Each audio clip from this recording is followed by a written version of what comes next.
अस्सलामुअलैकुम, welcome back to my channel. तो ये वाली लॉक टूट चुकी थी जो हस्बैंड कुछ देर पहले ही ठीक करवाए हैं और इनके अंदर जितने भी कपड़ा था ना वो सारे कपड़े निकाल के मैंने सोचा चलो जब इसे क्लीन कर ही रही हूँ तो अच्छी तरह से सारे को कपड़े निकाल के क्लीन कर लेती हूँ। और ये वाले टेबल के अंदर ना मैं सारे विंटर के कपड़े रखती हूँ, जितने भी कपड़े हैं मेरे हस्बैंड के और युवान के वो सारे कपड़े मैं यहीं के रखती हूँ। सबसे पहले तो मैंने सारे कपड़े निकाल के टेबल को अच्छी तरह से क्लीन किया था टेबल के अंदर। उसके बाद सारे कपड़े को अच्छी तरह से मतलब कि फिर से नए हाल से फोल्ड करके इसके अंदर अच्छी तरह से मैं डाल दूँगी। और रात के खाना सना बनाने के बाद ही मैंने ये वाला काम करना स्टार्ट किया था, क्योंकि ये वाला काम ना बहुत ज़्यादा टाइम टेकिंग है, क्योंकि सारे को क्लीन करो उसके बाद फिर से फोल्ड करके अंदर डालो तो थोड़ा सा टाइम टेकिंग है। और ऊपर से युवान जब मुझे इस टाइप के काम करते हुए देखते हैं ना तो वो बहुत ज़्यादा एक्साइटेड हो जाता है, मतलब उससे भी करना होता है इस टाइप का काम। इसलिए मैंने युवान को टीवी में दे दिया था कार्टून देखने पर और मैं यहाँ पर फटाफट से सारे कपड़े समेट रही थी। ये वाला व्लॉग 4 से 5 दिन का है। मैंने जो लास्ट व्लॉग अपलोड किया था उसके अगले दिन से ही मैंने व्लॉग बनाना स्टार्ट कर दिया था, मतलब 4-5 दिन का जो छोटा क्लिप मैंने लेके रखा था वो सारे क्लिप ज्वाइन करके ही मैंने ये व्लॉग बनाया है। और यहाँ पे जो मिटकेस का काम चल रहा था इसका भी काम कल कंप्लीट हो चुका है। और ये देखिए हर तरफ इतनी ज़्यादा धूल मिट्टी भरी हुई है ना, क्या है बताऊँ, ये सारे को क्लीन करनी पड़ेगी। और यहाँ पे जो शादी है हमारे घर पे तो उसका भी काम स्टार्ट हो चुका है, पेंडल वाला काम आज लग चुका है कुछ दिनों से। और कुछ दिनों के अंदर अंदर ही सारे गेस्ट आना भी स्टार्ट हो जाएगा हमारे घर पे, मतलब कि यार कुछ दिन के अंदर अंदर ना सारे गेस्ट से घर भर जाएगा और बहुत अच्छा लगेगा। मैं तो बहुत ज़्यादा इंजॉय करने वाली हूँ। क्लीनिंग तो लगभग सारे घर की और सारे रूम की हो चुकी है, सिर्फ और सिर्फ मेरा वाला रूम बाकी था, क्योंकि मैं नहीं दिया था, क्योंकि मुझे अपना रूम खुद से क्लीन करना ज़्यादा अच्छा लगता है। तो मैंने हस्बैंड को कहा था कि आज मैं रूम क्लीन करूँगी तो आप घर पर रहना। तो वो चले गए थे शादी के लिए कार्ड बांटने और मैं रह गई थी अकेले। पर मैंने ठान लिया था कि आज किसी भी हाल पे हो मुझे अपना रूम क्लीन करना ही करना है, क्योंकि यार 2-3 दिन ही टाइम है, उसमें एक दिन मालदा भी जाना है शॉपिंग करने के लिए। शॉपिंग तो मैंने कर लिया पर वही छोटा मोटा सामान है वही लेने जाना है, हस्बैंड भी जाएंगे मेरे साथ। तो यहाँ पे मैं लग गई थी सारे काम करने। और यहाँ पे मैंने युवान को बिठा दिया था टीवी पे, क्योंकि हस्बैंड होते ना तो युवान नहीं टीवी देख रहा होता, क्योंकि हस्बैंड युवान को संभालते और साथ ही साथ मेरा जो छोटा मोटा हेल्प होते वो भी करते। पर यहाँ पे हस्बैंड भी नहीं थे और युवान को भी देखना था, घर भी क्लीन करना था अपना रूम, तो इसलिए मैंने युवान को टीवी पे बिठा दिया था। और घर एक ऐसी जगह होती है ना जहाँ पे आप जितने भी क्लीन करो ना तो वो बहुत अच्छा लगता है। और अगर आप थोड़ा सा भी तवज्जो ना दो या फिर थोड़ा सा आप कुछ दिन के लिए भी छोड़ दो ना तो ऐसा लगता है जैसे कितने दिनों से गंदा पड़ा है, कितने दिनों से धूल मिट्टी पड़ी हुई है।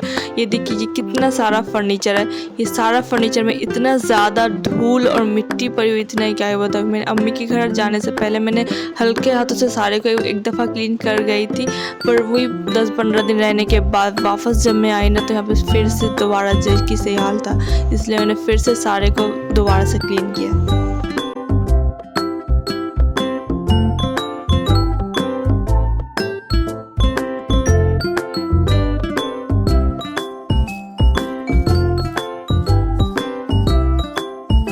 मैंने ये वाला फर्नीचर हटाया ना तो इसके नीचे कितना ज़्यादा धूल मिट्टी और युवान के कुछ खिलौने भी इसके अंदर जा चुके हैं।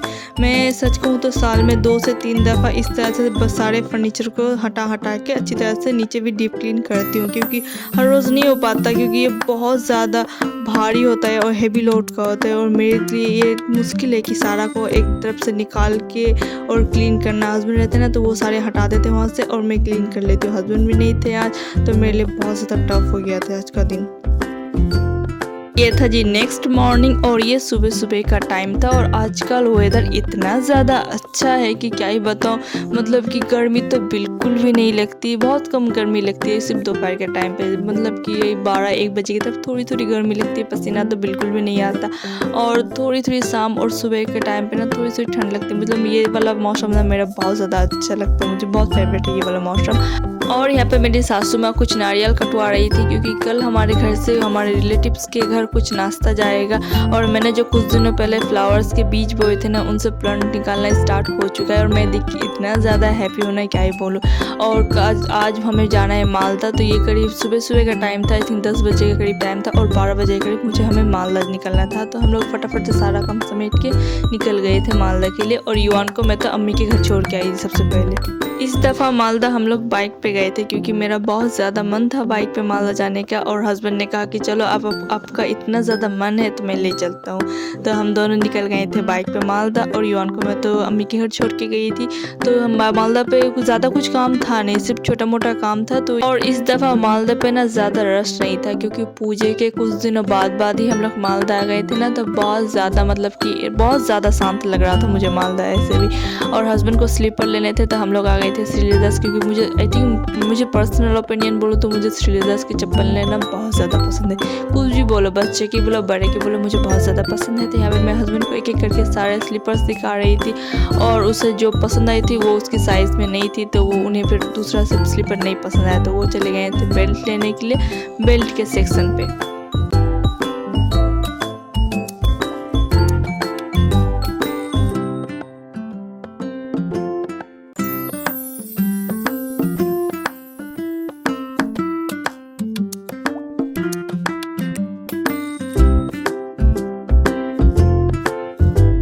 मुझे ये दोनों जूतियाँ बहुत ज़्यादा पसंद आई थी क्योंकि ठंड आ रही है ना, तो जूती की ज़रूरत तो पड़ेगी ही पड़ेगी, और मुझे ये दोनों लेनी थी क्योंकि मुझे अपने लिए भी लेना था और एक मुझे अपनी दादी के लिए भी लेना था, और हम दोनों का ही सेम साइज़ है, इसलिए मैंने अपने पैर के हिसाब से अपनी दादी का भी ले लिया था।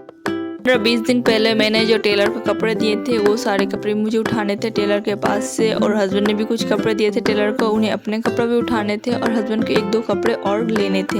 तो यही छोटा मोटा काम था, और 1-2 काम घर का भी था जो हम लोगों ने सारे कंप्लीट किए, और अम्मी के घर सबसे पहले गए, वहाँ से युवान को रिसीव किया, और वहाँ से फिर से हम लोग अपने ससुराल आ गए थे, और आते आते ना रात हो चुका था। आई थिंक ये करीब 8 या 9 बज चुका था रात का। और ये था जी नेक्स्ट डे, और आज हमारे घर से कुछ नाश्ता जाने वाला था हमारे रिलेटिव्स के घर। तो यहाँ पे मेरी सासू माँ सुबह सुबह उठ के आटा गूंदना स्टार्ट कर दिया था, और सच कहते हो ये वाला बर्फी मेरी सासू माँ जो बना रही है ना, ये बहुत ज़्यादा मज़े की है कसम से।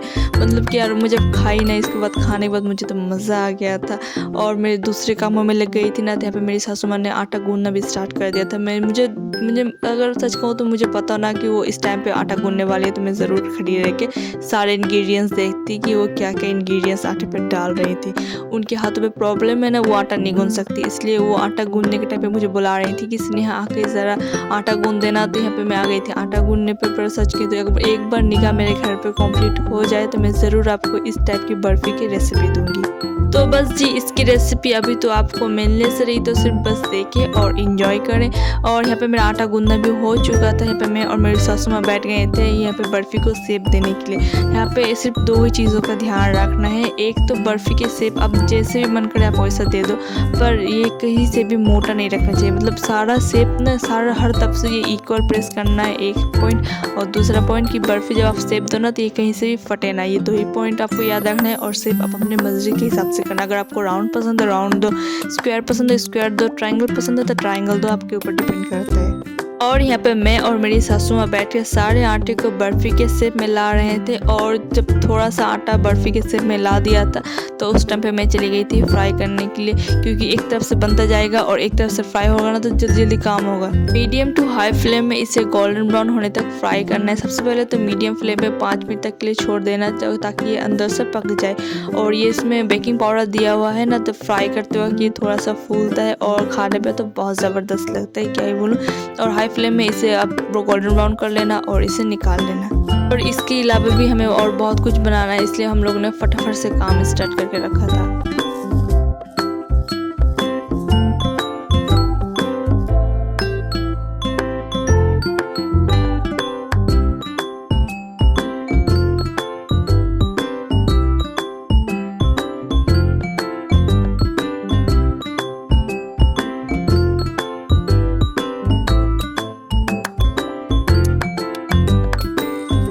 जी फटाफट से हम लोगों ने बर्फ़ी बनाया, और बर्फ़ी बनाने का जितना काम है वो सारा ख़त्म किया। लगभग 1 घंटे तो लग ही चुके थे। और यहाँ पे मेरी सासू माँ ने खीर बनाने के लिए दूध लेके रखा था, करीब 5 लीटर दूध लेके रखा था। तो यहाँ पे वो लग गई थी खीर बनाने के लिए।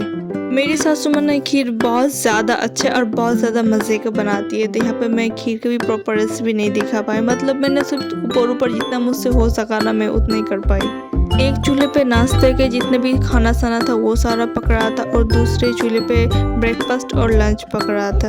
और दोनों ही चीज़ ना टाइम पे ख़त्म करनी थी, इसलिए बहुत ज़्यादा हड़बड़ी मची हुई थी। और घर पे आज ही एक लेबर रखा गया था घर के काम करने के लिए, तो और भी ज़्यादा लग रहा था हड़बड़ी मची हुई हर तरफ। और देखते ही देखते यहाँ पे मेरी सासू माँ ने खीर भी बना लिया था, तो यहाँ पे वो अपने पतीले पे निकाल रही थी और मैं दूसरी तरफ यहाँ पे पूड़ी बनाने के लिए चने की दाल को मेजर कर रही थी। मैंने यहाँ पे 3 कप भर के चने की दाल लिया था, क्योंकि बहुत सारी पूड़ियाँ बनानी है इसलिए।